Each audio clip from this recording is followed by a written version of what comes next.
Nous reviendrons en détail sur la rencontre du président Paul Kagame avec la CGEC dans nos prochaines éditions.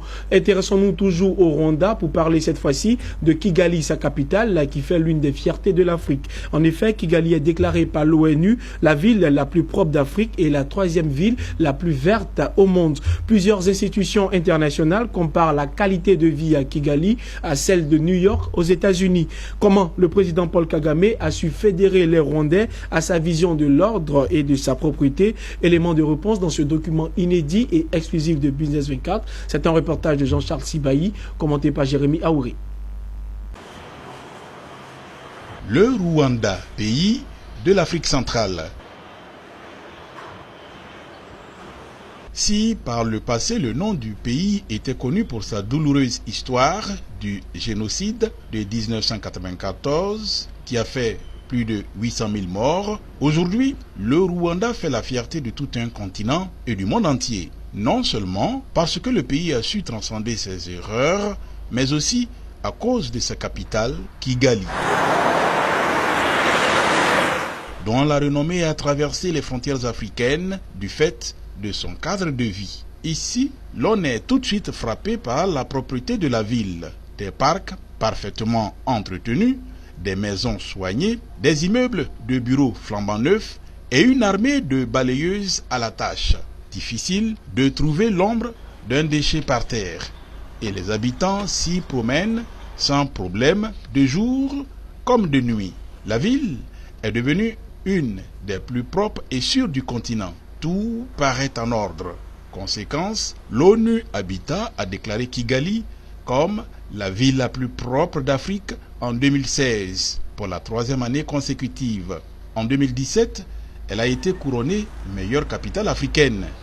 D'après le Courrier international, qui cite les services des ressources humaines des Nations Unies, le confort de vie y serait en effet presque comparable à celui de New York, aux États-Unis. En plus d'être la ville la plus belle d'Afrique, Kigali est également la troisième ville la plus verte au monde.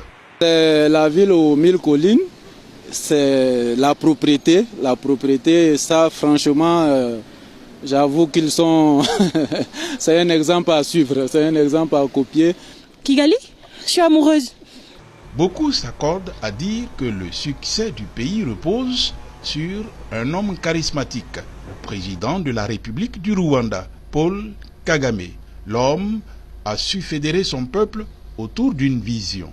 Au Rwanda, chaque 100 maisons constitue ce que le pays appelle un village. Les habitants se choisissent un chef qui a pour mission de les organiser afin de rendre leur lieu d'habitation propre. Chaque mois, tous les derniers samedis, c'est obligatoire, les habitants donnent 3 heures de leur temps à rendre leur quartier propre et à faire d'autres travaux communautaires. Personne ne s'y dérobe, même les autorités politiques et les opérateurs économiques étrangers. La loi est la même pour tous.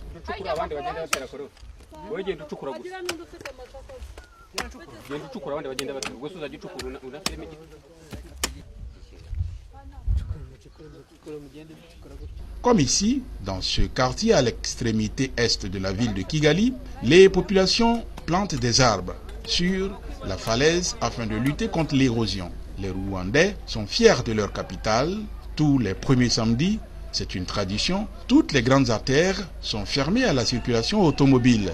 C'est le jour du cross ou de la marche populaire. Il n'est pas rare de voir le président Paul Kagame y participer.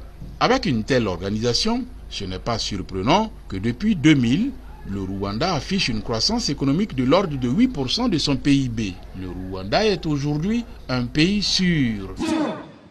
2, 3, 4, 5, 6, 7. Kigali, sa capitale, attire des touristes qui affluent du monde entier. La ville s'est même hissée au 3e rang africain pour les congrès. Plus d'une quarantaine de rencontres continentales et internationales y sont organisées chaque année.